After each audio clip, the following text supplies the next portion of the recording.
This makes me sad for baseball. And I don't know if this is the conversation you want to have, but it also ties into a lot of notes I have here with Lindor. So I was thinking of putting them together, and then we can actually talk about the return and the results. But, like, this sucks. When they, and I know next episode that we do with Plouffe, we're going to talk about the upcoming collective bargaining agreement and potential strike and all that. I don't know the answer. I'm not smart enough to figure out the answer. But this is bad for baseball. When you have a guy that's this good and he's homegrown and developed and your team is good still. Like the Red Sox, if they want to win, they can go win. But because of the current cap situation, they're like, oh, it's better for us to trade him. And it's just bad. Like it would be better for baseball if the Red Sox locked up Mookie. Like the Angels locked up Trout, but then obviously we have problems with that because they have to help.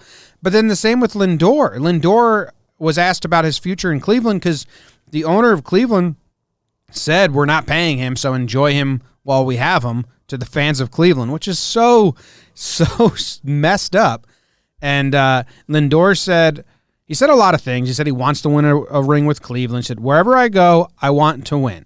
It has nothing to do with the money. That's kind of a lie. It has nothing to do with the years. Also a lie. It has to do with who I like or who I don't like. It has to do with championships. The front office tries to put a team together to win, not save money. They're supposed to try to put a team together to win. I'm here to try to win. And there is something very true about what he's saying. Now, obviously, Lindor and his agent are going to want the most money and the most years, but when you have teams in baseball like the Indians and the Red Sox who have the talent to win, but their focus isn't like, going for the throat when they're that close. It's like, okay, let's ease off a little bit and save some money. It's a real bad spot for baseball that these two teams are doing this. So I want to talk about the actual trade, and we'll talk about this with Plouffe next episode, but I just want to say, like, it's shitty. So do you have any thoughts on that, or did I just talk in circles? You combined two big ones, made it a massive. Let's start with Mook, man. Let's start with Mookie Betts. Because you're right. And, dude, you're just a biased Yankee fan. You want Mookie, so you want him traded to the KBO. No, dude, it's you're right. And we are going to talk this a little bit with Plouffe. And I think the other main statement that I will copy and paste from you is we're not smart enough. Because they do have to change a lot of things in the CBA. And I think that's where the fear factor comes in with strike and everything.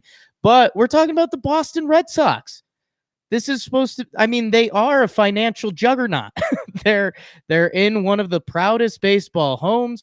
And dude, it's been kind of sad to see. And it's this new transition of new media, but you're seeing like the Mookie slander posts and stuff like that. And it's like, this is sad and it sucks. And it does tie into Lindor that maybe we need to figure out some rule that a team can pay one of their players a lot of money and it counts less against the cap or something like that. Who knows? Again, not smart enough. But sticking with Mookie, it's wild. Mookie, he's not a Boris guy. I looked that up at the beginning of your talk. He has made it very clear that he wants to hit free agency. And we don't see a ton of players come out and say that. So I think that's one of the odd situations that's going on here a little bit, which is fine. If you want to hit free agency, you're right. That could be your one chance at getting a serious contract. So Mookie wants to do that. The part that's crazy is that the Red Sox are basically openly saying that they will not be the highest bidder in a Mookie Bet free agency, which, the fact they don't think there's a chance is sad. And yeah, maybe it is something with the luxury tax rules that they were meant to keep teams in check and I guess keep the league more balanced. But we haven't seen a team go into that 3-year threshold where owners have to pay more money because they're businessmen. You don't just stumble into having an MLB team. You have to have a pretty good business acumen. And these guys are smart enough to say, hey, I can run a business without paying what is it, 50% of my payroll or 33% in just straight bonus money. So you're right. And this has turned into a good precursor to our Plouffe episode coming up this week. He's going to be all sorts of excited. into the baseball a little bit. The Red Sox, I think, and this is what's getting lost in it. The Yankees are set up really strongly. They're a 103-win team that had the most injuries in Major League history, and they signed arguably one of the best pitchers in baseball. I don't need to make an outlandish statement. Wherever you think Garrett Cole is, he's one of the top pitchers in baseball. The Yankees are better. The Red Sox, I mean, they lost some borderline guys. Porcello, that's not going to take them down. Chris Sale, he should bounce back a little bit. You had special years from Bogarts and Devers. Can they repeat that? They still have a ton of talent. But they also have to look at it as a business. And Dave Dombrowski made some signings that weren't great for them, and that ties into the CBA and everything. And if Mookie can't give them a guarantee, they have to do what's best for their team. So I think there definitely is a world where if they can get someone like Verdugo, who's rumored to, and if they can maybe move David Price off of this and do a 1-year reset, we've seen this literally work for Boston, trading with the Dodgers, getting rid of there's more money and less Mookie in the previous trade. But I mean, there's parts of this that do make sense for Boston after you get past the fact that, hey, our owner and every team should be able to keep one Mookie Betts or one Lindor on their team.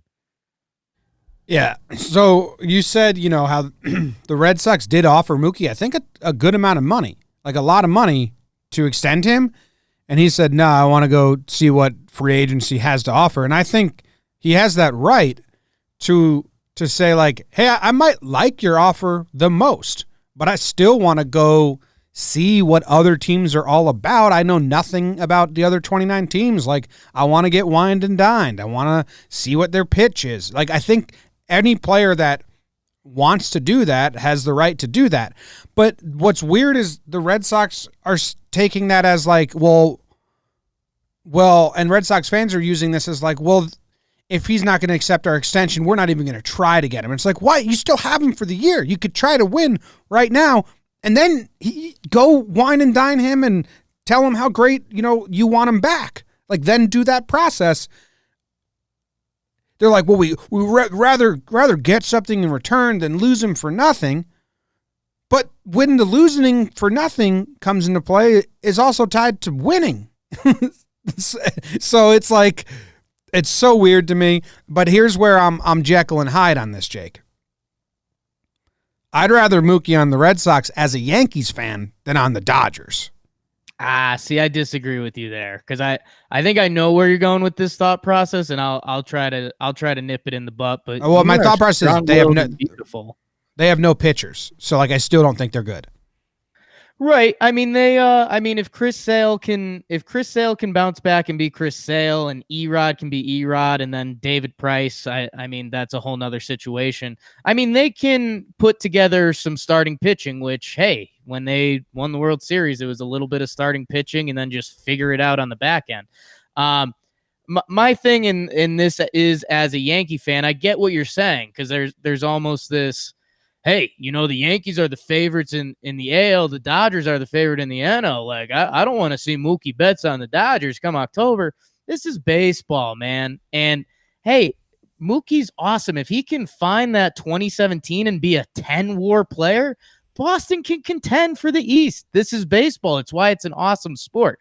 So, if Mookie goes to LA and the Yankees were to run into the Dodgers in the World Series, I will deal with that problem then. For now, Mookie Betts on the Red Sox, he's always going to be a problem because he's one of the top 3 players in baseball.